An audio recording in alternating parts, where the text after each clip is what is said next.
Днес е 24 май, ден на светите братя Кирил и Методий, ден на българската азбука и култура. Празник е и на моето училище, което се казва Българско неделно училище Свети Кирил и Методий в град Дортмунд.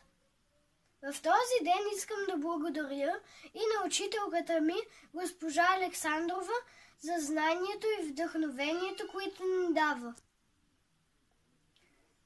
Книгите са богатство. Те ни пренасят в различни светове и ни дават знания и поуки. Една от моите любими български приказки е Момче и вятър. Тя ми харесва, защото е интересна и защото в нея има вълшебства. Също и ми харесва, защото момчето се бори и иска да стигне до вятъра, дори че всички му казват да не го прави, не е възможно. Честит празник на вас!